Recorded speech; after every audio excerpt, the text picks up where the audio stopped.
Greetings all. Good morning. Yeah, well, I put up a few videos there recently, 3 in a row actually, and well, I got some interesting data back on that because one of them was about growing lettuce.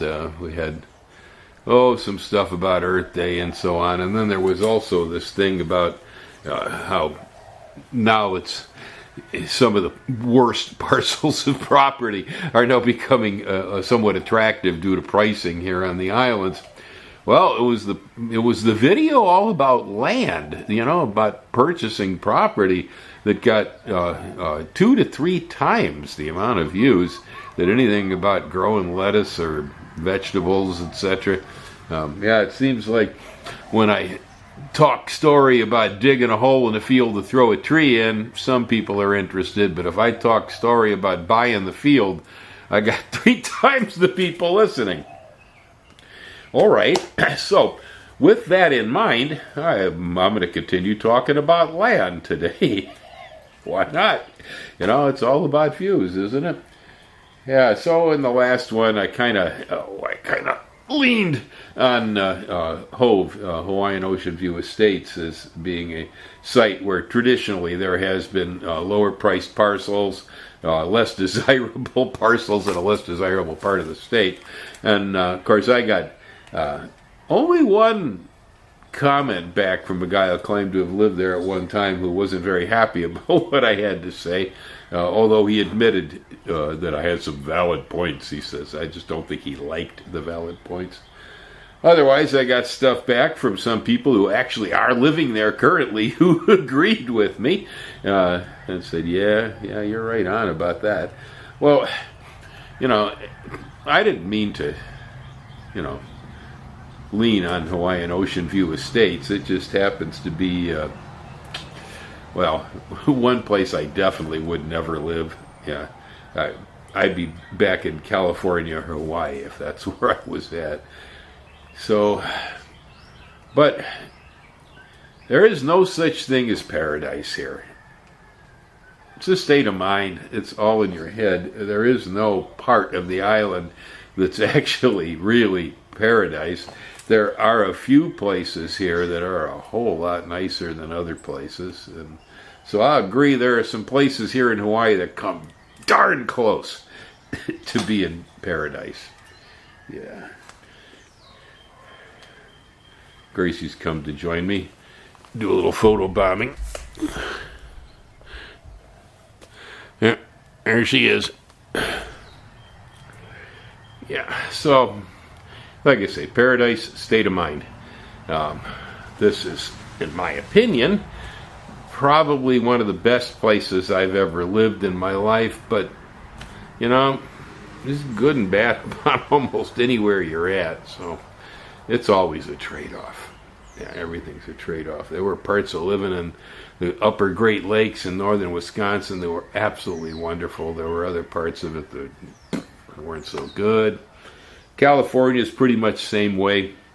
Yeah, you want to make money, move to the Bay Area. The economy usually booms over there, at least it has, and great place to make yourself a small fortune if you want to. If you like working, it's a real good place to be.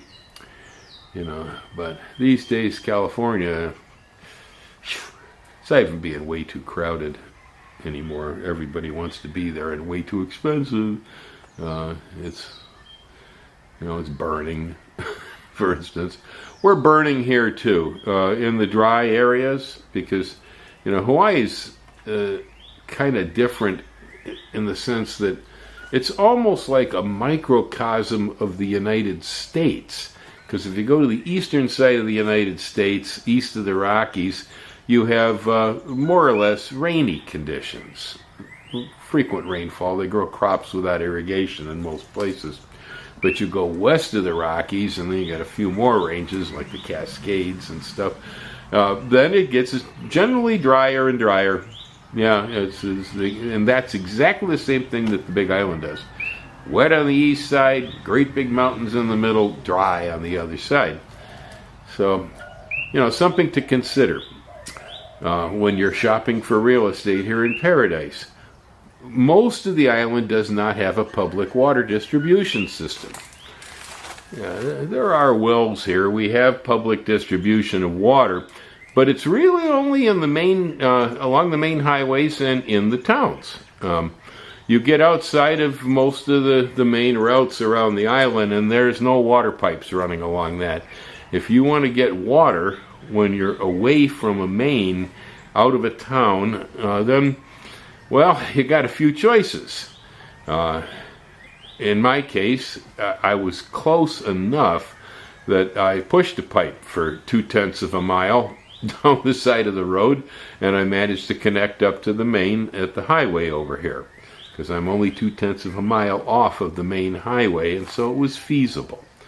It was about the same price as setting up catchment, which is usually the alternative here. If you don't have access to the public water system, then most of us are going to have to catch water from the rainfall. It's very common. At least right around this area, Puna Hilo, I think probably almost half of the water that's consumed is caught from the sky from rainfall.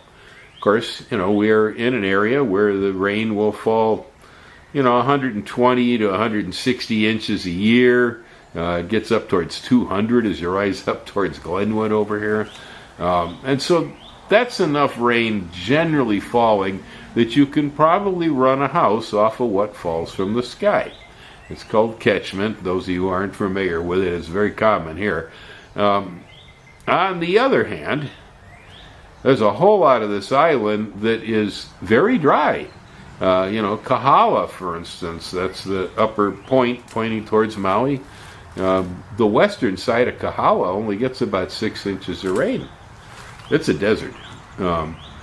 You really can't catch water in Kahala. You won't survive on it, Kona gets about 60 inches of rain a year, and they do catch water over in that area when you're out of town, but 60 inches is not really quite enough rainfall to be able to supply your home. And so you end up buying water. You can get a guy with a truck to come pump your catchment tank full.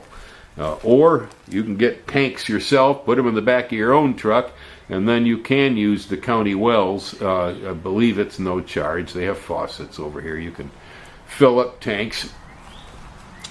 It's a pain. You see people hauling water all the time. Even over here on this side, the wet side of the island, we periodically get bouts of drought where people will be hauling water. I see the trucks going by here all the time.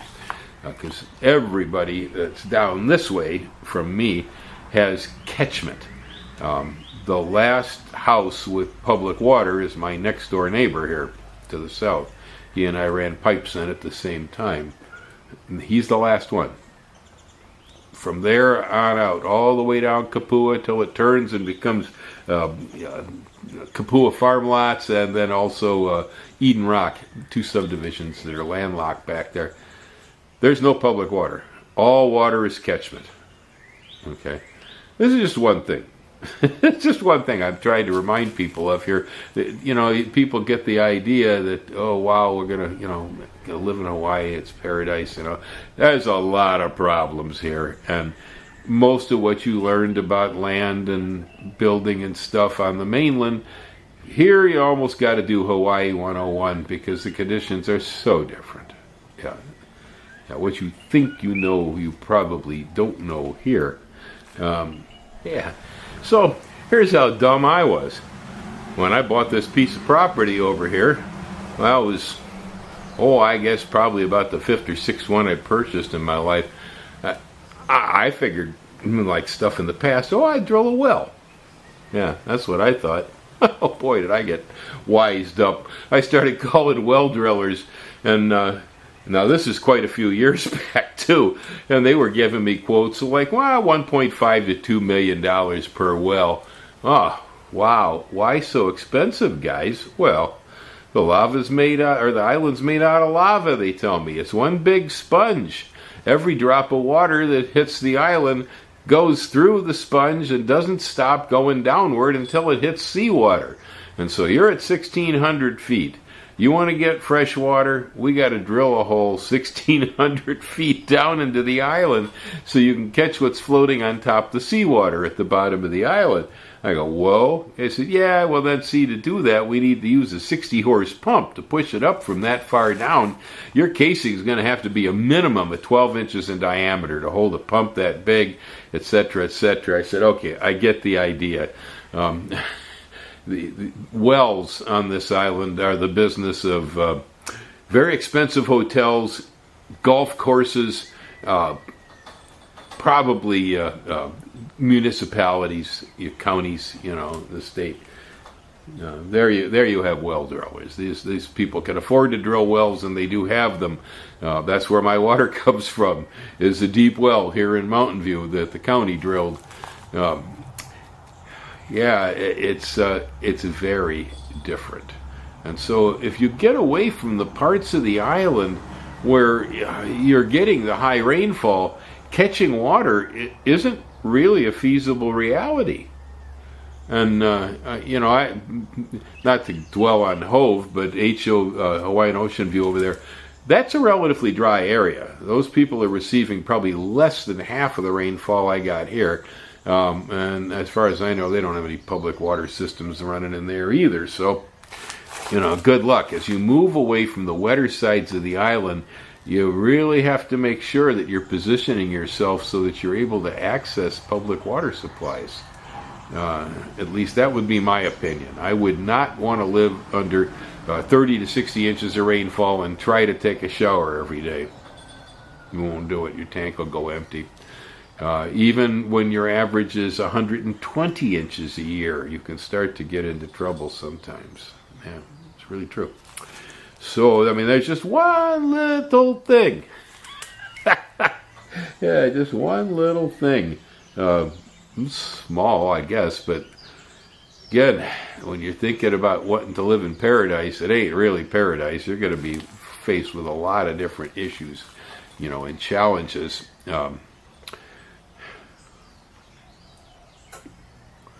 Over here on this side, we have a number of different large subdivisions.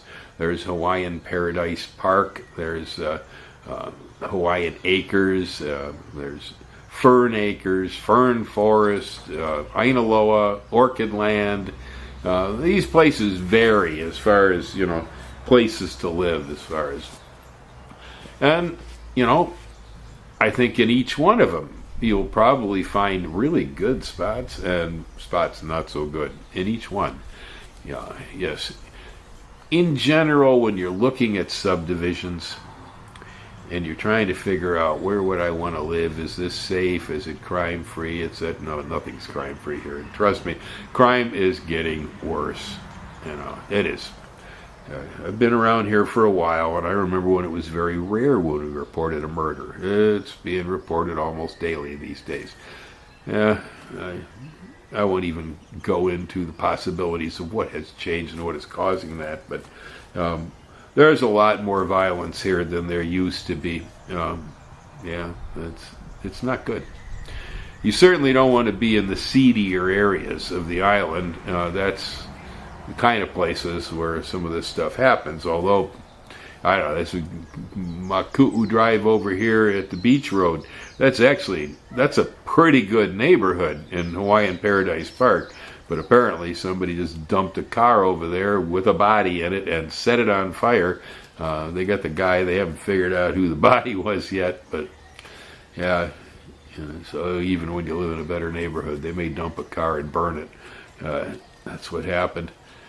Yeah, so, you can look at Paradise Park. That's where that happened. For instance, now, if you're right along Highway 130, or a few blocks in from 130, usually, you generally find the better houses. There's better pricing. They're more expensive, rather. The lots are closer to shopping, traveling, and they're just more convenient. You don't have to drive miles and miles and miles back into a subdivision.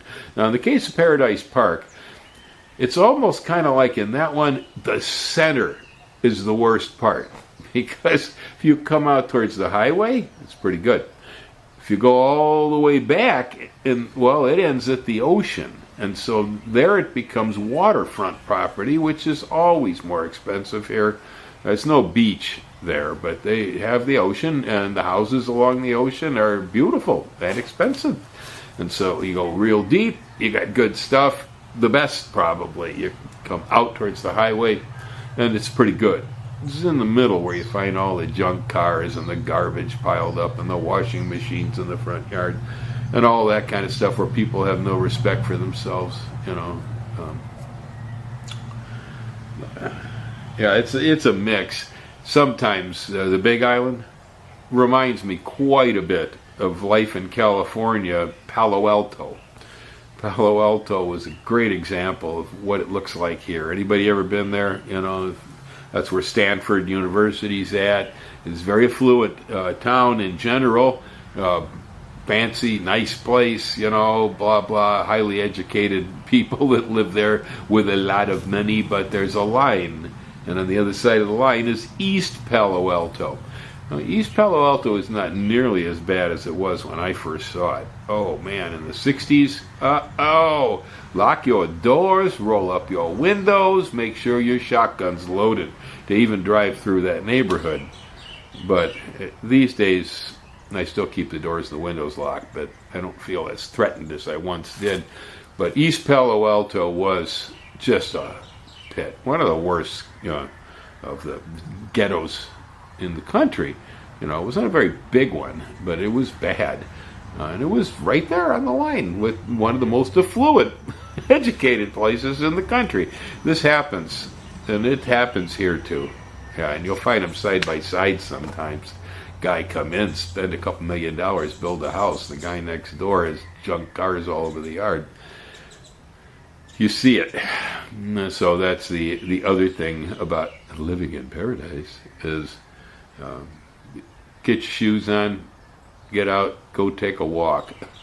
Yeah, don't ever buy anything out here without having your boots on the ground. I wouldn't put any earnest money on it. I wouldn't do anything without having my boots on the ground and making sure I was staring right at it.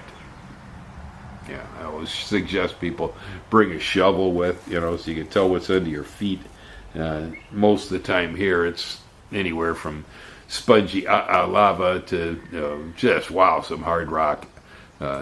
It's absurd that Kapua farm lots down the road from me has some of the hardest blue basalt on the surface I've seen. Farm lots, my nose. It's rock. Yeah. Hey, you know, it doesn't matter that much, I guess. Depends. You know, if you really come here and you're really planning to be farming and growing things, well, I'll tell you what, having soil is good, although having a lava works pretty well. Pretty well. It's not bad as a media. But in any case, see, now here you are. You're in most parts of the United States, you may prepare your site by grading. You know, you may come in there with a dozer and shove stuff around. Maybe there was some rocks. Maybe there was some existing vegetation that was not to be kept, you know, or the land was irregular. And so you level it off so you can create a building site. Well, we do the same thing here. The only thing is that we're not pushing soil around here very often. Most of the time we're pushing hard lava. And the usual process to prepare a lot is that you have to rip it first, which is like these great big chisel plows behind huge caterpillars. And they sink them in just like they're plowing a farm field, and they rip that lava. If you don't rip first, the water doesn't go down. Yeah, and it rains a lot here. I have friends who bought a place back in Eden Rock over here that somebody had gone in and they had put down some cinder and they had come in and graded a bit, so they have a level area where the house and the driveways are sitting. The rest of the property was completely undeveloped, just wild. But the people that did this didn't put out the expense to rip. And because they didn't rip, you got about so much cinder sitting on top of the lava. Rain comes, the water pops up in the cinder, and then just sits there and doesn't go anywhere, because some of the lava beneath is quite hard. That's why we rip. Yeah, it's also good for your trees and plant roots and things that you might be planting there. But most importantly, if you don't rip, the water doesn't go down right, and even though you're on rock, you could have a wet, muddy, sloppy mess. All the leaves and things like this that fall on top of the lava, they decompose and they break down the surface of the lava a little bit, and so you get this muck. It's a very fine, sludgy muck that accumulates a lot of times on top lava. Some people think of it as being their soil, but you don't want to use it for a soil either. It's not useful that way. It's too greasy. It's too fine. The particles are just too fine to be of much value for a soil. So anyway, so if you haven't ripped, then you get that layer of muck up there, then it gets really sloppy and messy and slippery. And another thought, something that probably folks who been living on the mainland their whole life, they don't think about, whoa, I'm on lava now, I got to rip my lava. No, most of them don't. If you happen to consult the right expert with the right machines, he'll tell you what to do, and you'll be good. But not everybody does. I see people quite frequently that say, oh no, I'm not going to disturb the landscape, as if the lower Puna is somehow a sacred place. I mean, everything's sacred if you think it's sacred. Nothing is sacred if you don't believe in that stuff. As far as I'm concerned, Lower Puna is a lot of weeds and lava. That's all it is, man.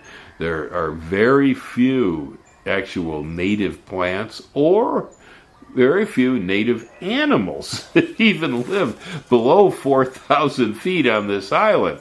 Most of it's 4,000 and up when you want to find, relatively intact environments. Everything below that has been farmed, grazed, burned, cut, you name it. And it's been damaged to such an extent that it really no longer even resembles remotely what it once was. You look at it, it's green. If you're not horticulturally skilled, you probably don't realize you're staring at a huge mass of weeds, many of them really problematic. Yeah. Now, the smaller ones like Maili Pilau or Wainaku grass, or some of the philodendrons, well, we can deal with them. The stainless steel plants, the Coster's curse, they're difficult, but they're generally not that big. But we got huge weeds here too, like albizia trees. Nasty. Oh my goodness. Last time we had a hurricane brush the island, that stuff broke everywhere, came down, smashed cars, smashed windshields, smashed roofs, smashed guardrails along the roads. It just blew down everywhere and busted everything in its path. There had been a concerted campaign to remove all the albizia from the side of the island after that, but, people get used to stuff, and after a while the whole campaign faded, so the albizias that weren't killed at the time are still here. Just had conversation with a guy who spent $25,000 buying a lot here. The lot apparently is solid albizia, and it hasn't been dealt with. And so I asked him, what do you think it's going to cost to do the albizia? He says, well, I think maybe about 20 grand. So here you got a $25,000 lot, and you got a 20 grand price tag just to remove the existing vegetation. And you don't want this vegetation because it will fall on you, it will ruin your car, it will smash your house, it will kill your children. Yes. Yeah, it's like that. They're not pretty trees. I get gunpowder trees here, same thing. Oh my God, those are nasty. The neighbors got one on one side back here and then one over here, and the stuff's always cracking off those trees, falling on my side, breaking my fences, busting my fruit trees. They won't deal with them. It's not even on my place, and they're a pain.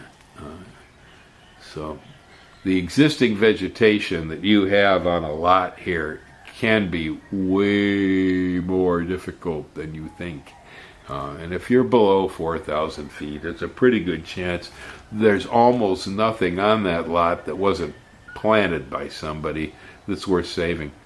Somebody might have put some avocados in or something. There may be some things there that are worth having. But in general, it's all weeds, and they're trouble too. Yeah, the strawberry guava, we call it Vivy here. The strawberry guava is a bear. It gets growing, so it's as tight together on an acre as bamboo. Yeah, and you can't move through it, you can't walk through it, and it's not easy to kill. A lot of these weeds are very difficult to kill off. They don't respond to most herbicides well. You have to use specific types of herbicides, like to get rid of Albizia. It's specific herbicides on Miley Pilau and Coster's Curse, not just Roundup. This stainless steel plant I found responds nicely to being flamed.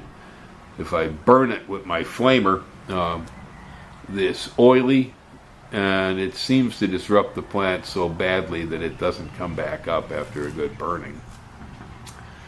So it's a little cleaner way to deal with it. Cutting it off, mowing it, that don't help. You can pull it up. If you can get it out of the ground, you can pull it up, But, so it's, again, just more stuff. Maybe you haven't really considered, Yeah, so moving away from soil and water, let's talk about financial resources. Historically here in the Big Island, a lot of the real estate sales that have occurred here were actually cash. This is typical. People would have been selling property somewhere else, made quite a bit of money on it, and decided they were going to invest some of it in property here. And they'd come in and they just drop a chunk of cash on it. The island has banks and credit unions and such, financial institutions. We have them. But we really don't have hardly any of the ones that you know from the mainland. Yeah, mainland banks don't operate here. I suppose it's because Hawaii was a territory. And at one time, they had all their own banks here in the territory, and so the mainland banks never made it over here. So if you got a Bank of America, in California or something, and you're thinking you're going to talk to them about a loan for stuff over here, no, they won't do that. No, they don't do that. You have to come over here, and you have to start looking for financing if you need it. And again, like I said, most of the sales have been cash, and so you're competing. Trust me, you're competing against people that got a good chunk in their hand, especially if it's on a nice piece. People with money are buying the better pieces. That's all there is to it. You guys are penniless paupers like myself. Well, we buy the junk land. I had to stick my neck out pretty far to actually buy this piece because it was a better piece. But we got it. I had to do financing. And the only way I managed to get financing here, I had half money down. That was enticing to people who do financing, having that much equity. And so they offered me a personal loan for the rest of the money on a 3-year balloon. And so I had 3 years to figure out how I was either going to pay it off or how I was going to get around it. Well, I had to get around it. I didn't pay it off in that period of time. So I ended up, I went to the bank. I told them I'm going to build. I need a builder's loan. Now that they will give money on bare land. See, the main problem here is banks will not loan money on bare land. If you just have a lot in the woods, they aren't going to touch it. If you're buying a house and it's permitted and insurable, yeah, you can go talk to a bank. Yeah, if your credit rating is good, they'll do it for you. But a lot of people here are buying bare lots, and those bare lots cannot be bought through a bank. So like I said, for me, the process was to actually use a financial institution other than a bank, a loan agent. They're finance factors, they're called. And I actually I used a loan agent here in Hilo to help me find the financing. So it was a 3-step. Had an agent, he found finance factors, and then I got rid of them later and went to the bank. So let's see now. We talked about water availability, we talked about financing land, we talked about what's under the surface and maybe what you got to do about it. We talked about the vegetation over the top, which when it comes to vegetation, if you're from anywhere on the mainland, and even including Florida, you ain't seen nothing like this. Yeah, I've had people who come over here, and they're familiar with gardening in Washington or California or someplace, and they insist, no, we got this acre here, we're going to go ahead and we're going to start to put some flowers and stuff in. I said, well, have you ripped, have you graded, have you cindered, what are you doing for weed control? Oh, it'll be all right, put a little mulch on it. Yeah, right. Come back 6 months later and all they got is miley, just miley pilau covering all of it. It's growing vegetation here in eastern Hawaii, growing plants is an export. Yeah, that's my attitude. I've been a farmer and a gardener most of my life. This is an export. Machete in one hand, weed whacker in the other, backpack sprayer, flamethrowers. Yeah, dead serious. It takes a lot to be able to keep vegetation down that's undesirable and keep vegetation up that you want. I've lost mahogany trees here, rosewood trees, koa trees. While I was gone, just the grass alone buried them, killed them while I was not around. Now that I'm here, I go out and I trim around things, mulch them, maintain them, and it's better when you're here every day. But if you're not around, good luck. That's how I ended up using the woven industrial weed block. 13-foot wide by 300-foot rolls of the stuff. Just unroll it over the vegetation, let everything die underneath, before I get going. Well, and of course there are, the local regulations, permitting, and such. What I have observed here is that the more custom you want to get with what you're building, the more the county is going to be looking right down on you, and the longer you're going to be dealing with your permit process, and and how intense the drillings and things will have to be. It's the one thing you never want to do around here is think you're gonna pull a fast one over on the county and you're smarter than they are.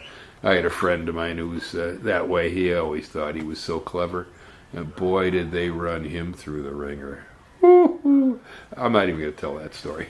Okay, but boy, did he get burned.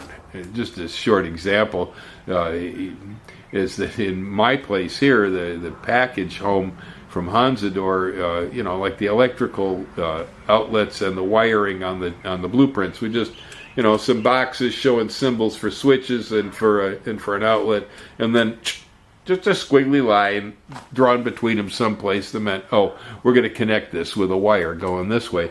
Oh man, with him, because of the way he was doing business with the county, they made him have the exact gauge of the wire, how many strands, exactly where it was going, how it was wired in. Yeah, I mean, they took him to the cleaners. They just took him to the cleaners. Another guy over here right now, they wanted to make changes on an Argus package, and so that means it's got to go back to an architect. Well, yeah, I've seen the architect thing here too. It gets on island time. My buddy with the electrical wiring problem had architect problems because he was having this place drawn up. There's the easy way and there's the hard way. We have what we call packages here for homes, and HPM, Hansador, and Argus would be the three major ones here in the island that are lumber yards that sell package houses. Now, you may not be familiar with them in the mainland. These are not kit homes. They are not prefab homes. It's nothing like that. All you're doing is you're buying a certain style of a building, and that's illustrated on your blueprint. So you got a blueprint for a house. And then what they're going to do in a package home is they're going to say, how many 2x4s, how many 2x6, how many sheet of drywall, how many windows, how many doors, how many sinks, and so on. Go in the package home, and they'll select all the materials for you, and they will then sell it to you as a package. And it's up to you to have to figure out how to cut it to size and stand it up. It's not prefabbed. The only part of this house that was pre-manufactured was the rafters. The rafters were done over here at the mill as trussed rafters, and they were brought in on a truck, moved in with a crane. Okay. Everything else was stick built on site by guys with tape measures. They are probably the cheapest way to go when it comes to building a home here. At least at one time they were. I know I priced out several designs that were not packages and had materials lists made up, and found I was spending at least 33% more when I was buying stuff outside of a package. And so we did go that direction because it was the most reasonable, and I happen to like the house design. It worked for us. I'd say the main one, really, a few main ones. One, this is in the middle of the Pacific Ocean, about as far away from everywhere else as you can get. This is a really important thing psychologically for some people. I get guys like me, I always figure that wherever I parked my rear end is probably the best place in the universe for me to be. Yeah, I always feel that way. If I don't, it's because I'm in the wrong place. I get up and I move. Okay, but I always figure wherever I'm comfortable sitting down, it's right. So I don't worry too much about any of that stuff. But some people, I don't know, they have it's an internal struggle. It's a pulsation. They got to be doing something. They got to go watch a movie. They got to go to the bar. They go out on a date. They got to go out to dinner. They got to move around. They get in the car. Go somewhere. Go shopping. Well, if you're that sort of a person, you don't belong here. You won't be happy here. You won't. You'll leave eventually. So you may as well save your money and your time and just stay wherever you're at. Yeah, because it's called island fever locally. A lot of people get it. I've seen tourists get it here. I had a guy come over here who was going to stay 2 weeks. He made 5 days, ended up getting his airplane ticket changed. He felt trapped. Used to get in his car and driving down the freeway in California, So, the psychological state is extremely important to people who want to come and live on a remote island. Now, we're not as remote as some places because we got planes flying back and forth here all the time. If you want to get off the island, you can do it. And then lastly, there's the geological conditions here. This is a series of active volcanoes. It's not just some little island out in the middle of the ocean. It's a thin spot in the middle of the Pacific plate that has been constantly issuing lava for millions of years. And it isn't going to stop anytime soon either. It's going to keep coming. And so most of us are not used to living on active volcanoes. They will mean... several hazards. The most minor one is the shaking. The island shakes every day. Yeah, we get earthquakes over here on the Big Island all the time, several every day. I don't feel most of them. Feel maybe 1 in 100, maybe 1 in 1,000 are kind of special. They're a little different than California earthquakes, but I had 25 years in California, the ground shaking, to prepare me for living on an island that shakes. And so this is something to consider. If you're coming from Minneapolis, where the ground is always pretty much stable unless a truck goes by, you may not like just the shaking alone. it's frequent. It's frequent. It wakes me up at night. Yeah, I was at a 4 point something woke me up just within the last week. Yeah, that happens. Well, then again, they're volcanoes. We don't really consider volcanoes in Hawaii ever to be dormant. I don't think that Kahala volcano in the far northwest or Mauna Kea, the one with the observatories that they're arguing over whether we should or should not look at the stars from there.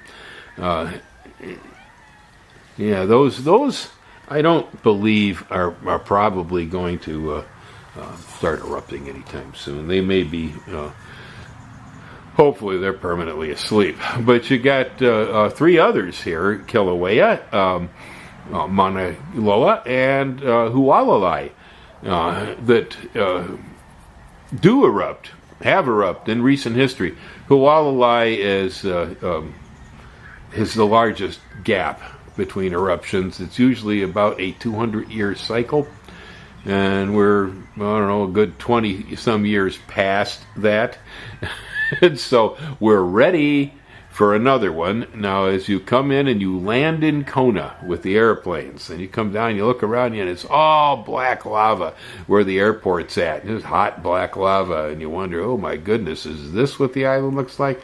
That's the last lava flow from Hualalai. The Kona airport's sitting on it. We're probably going to get another one fairly soon, although there hasn't been any indication. It's just this kind of clock that the island seems to have, and Hualalai is a little overdue. Mauna Loa hasn't erupted for some time now. It's been a few years, but it's the big one. It's one of the biggest volcanoes on the face of the planet. You know, it's our version of Olympus Mons on Hawaii, on Mars, probably. It's active. It's active, and there are housing developments setting right down below it. And even Hilo, which is many miles away, is in danger from that mountain. The lava comes down the backside, runs down towards Hilo.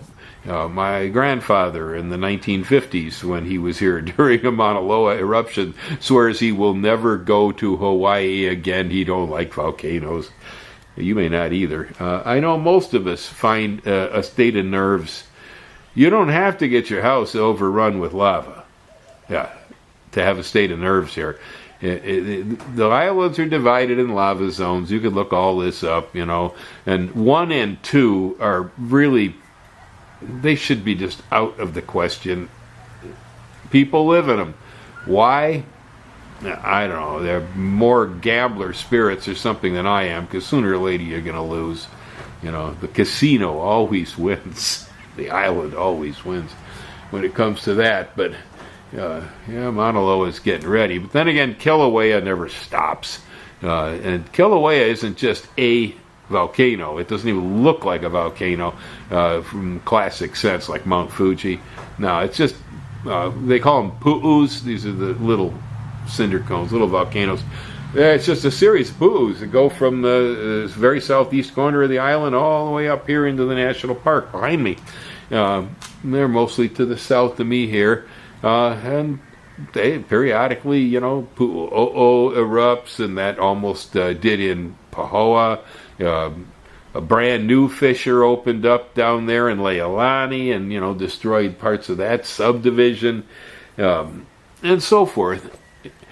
Even if you don't live where the house gets destroyed by lava, you may live close enough in proximity that you're going to be like this, wondering all the time.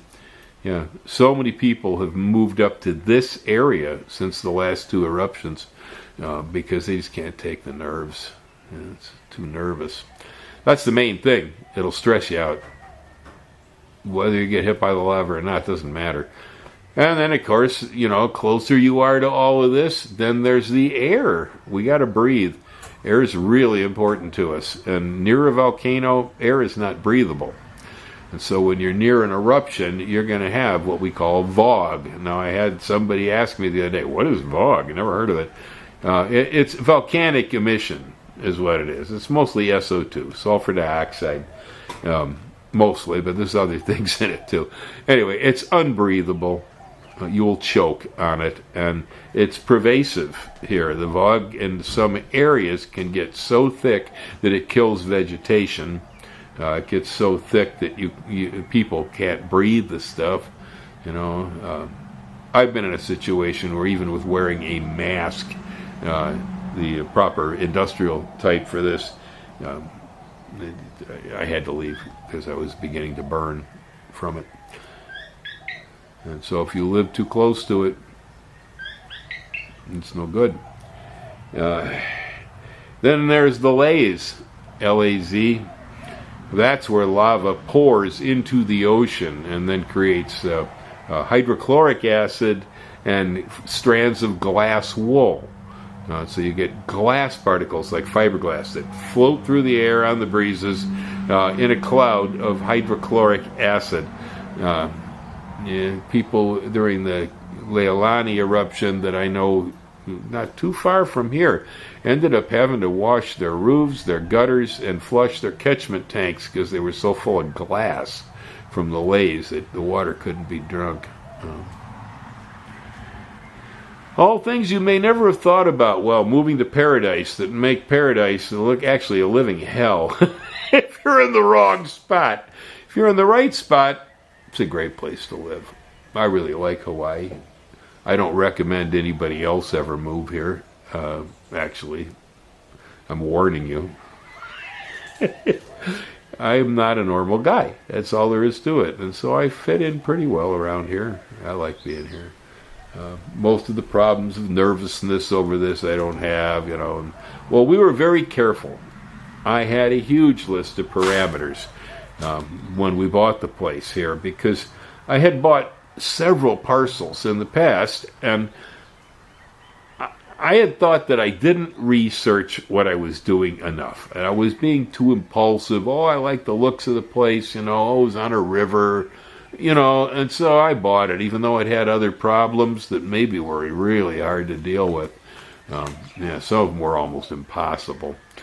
Really good on one side, but not so good on the other. And so this time around, I bothered. I said, that's it. I'm not going to do that again. I am going to make sure that I research this top to bottom, inside and out, so I kind of understand what I'm getting into here. Did. Spent a whole year and a half studying the subject of what's it like to live in Hawaii. I did well, but honestly, it was serendipity that found the place we're on. I was looking at the place next door when I found this place, so I can't honestly say I figured this out all by myself. No, I didn't. I had some help. Yeah, life was kind to me, and we were, directed to what I considered to be one of the perfect places for me to live.